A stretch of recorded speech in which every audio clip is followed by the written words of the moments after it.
अब हम एक और सेक्शन बनाएंगे कि हमारी ऑल कैटेगरीज कौन कौन सी हैं। तो यहाँ पे हम मान लो हमारी 8 कैटेगरीज हैं, तो हम स्ट्रक्चर सिलेक्ट करेंगे। पहले हमने ऐड न्यू पे क्लिक किया, प्लस पे क्लिक किया और यहाँ पे स्ट्रक्चर सिलेक्ट कर लिया कि कितने कॉलम्स चाहिए।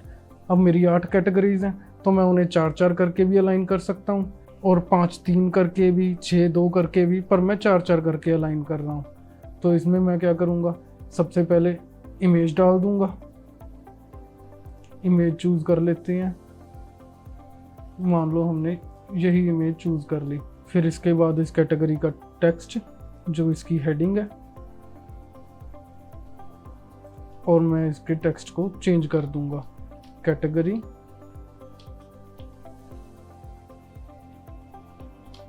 1। अब टेक्स्ट ये बड़ा इतना सुंदर नहीं लग रहा, तो हम टाइपोग्राफी में जाके टेक्स्ट का साइज छोटा कर देंगे। कैटेगरी 1, अलाइनमेंट इसकी सेंटर। अब जो हमारा ये कॉलम है, हम इसकी स्टाइलिंग भी कर सकते हैं। एक तो है कि हमारे इमेज है, हमारी हेडिंग है, और हम कॉलम की स्टाइलिंग भी कर सकते हैं। स्टाइल पे गए, बैकग्राउंड हम कलर हम इसका वाइट कर देते हैं,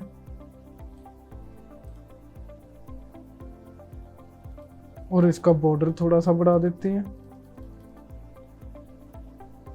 और बॉक्स शेडो ऐड कर देते हैं। अब देखो, अब बॉक्स शेडो ये अभी भी ज्यादा लग रही है, तो हम इसका क्या करेंगे, बॉक्स शेडो थोड़ी सी कम कर देंगे।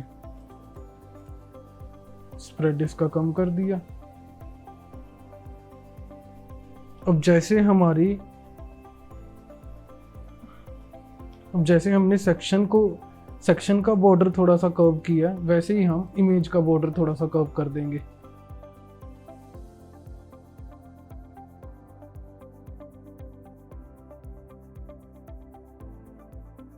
आपने ये चीज का भी ध्यान रखना कि अगर हम सेक्शन को कर्व कर रहे हैं और अगर हम इमेज को भी कर्व कर देंगे तो ये ज्यादा सुंदर लगता है। अब ये ज्यादा अपीलिंग लग रहा है।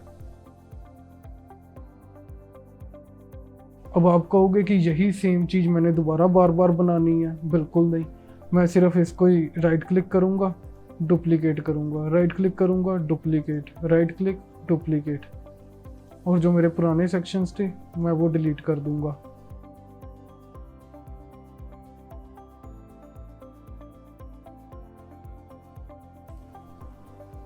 अब देखो जैसे ये ओवरलैप कर रहा है हर कॉलम एक दूसरे को, और ये सुंदर भी नहीं लग रहा। तो हमने अब इन कॉलम्स में स्पेस ऐड करनी है। तो ये कैसे करेंगे, कॉलम को सिलेक्ट करेंगे, एडवांस्ड पे जाएंगे और इसमें मार्जिन्स ऐड कर देंगे।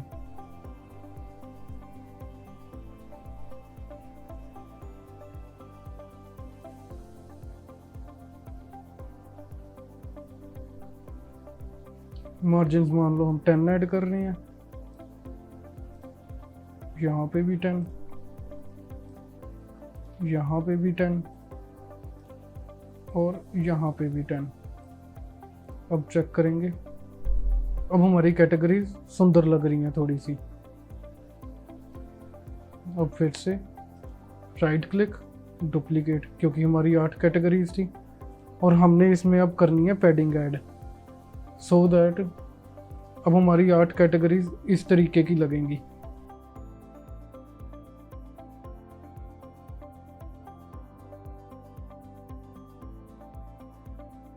अब इसके ऊपर हम लिखेंगे हेडिंग। हेडिंग लिखने के लिए हमने क्या करना है, सिंपल कॉपी एंड पेस्ट, इसकी अलाइनमेंट करेंगे सेंटर, यहाँ पे लिखेंगे आर कैटेगरीज, यहाँ पे लिखेंगे आर कैटेगरीज। इसमें हम ऐड कर देंगे पैडिंग। इन वैल्यूज को हम लिंक भी कर सकते हैं। पहले हमने लिंक करके यूज किया, क्योंकि अगर हम लिंक करते हैं, ये तो चलो ठीक है क्योंकि इसके लेफ्ट राइट में कोई कंटेंट नहीं है, और अगर हम इसे लिंक करके इसकी पैडिंग मान लो हम 150 करते हैं, तो इसका साइज छोटा हो जाता है क्योंकि हर जगह से पैडिंग आती है, हर जगह से पैडिंग हो रही है, चारों डायरेक्शन से पैडिंग हो रही है।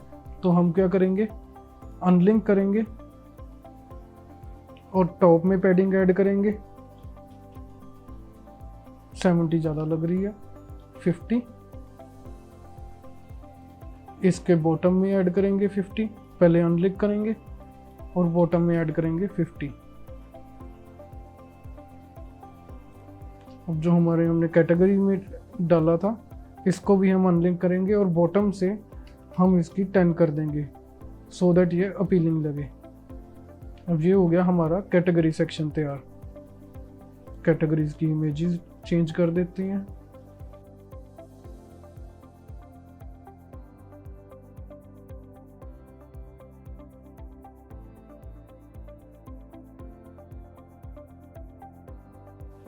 ऐसे ही सेम तरीके से आप बाकी इमेजेस भी चेंज कर सकते हो।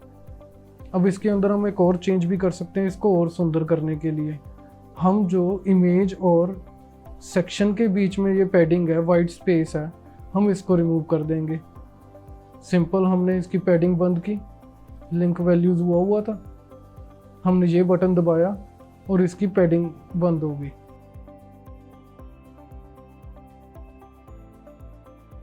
और हमारी इमेजेस बिना बॉर्डर के और सुंदर लग रही हैं।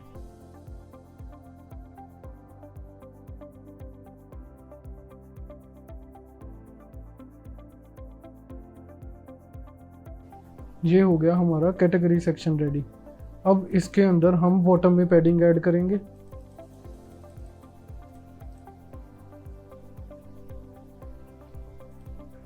सो दैट ये और ज़्यादा सुंदर लगे। 10।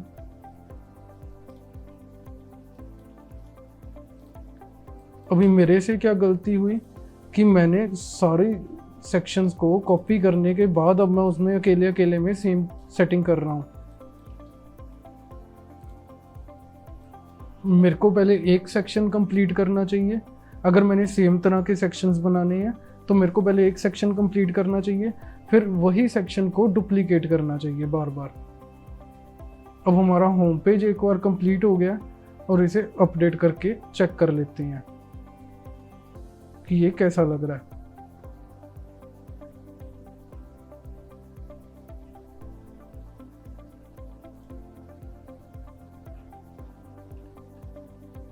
Hero image, featured post, latest post, featured categories और आर कैटेगरीज, फिर आ गया सब्सक्राइब टू न्यूज़लेटर और हमारा फुटर।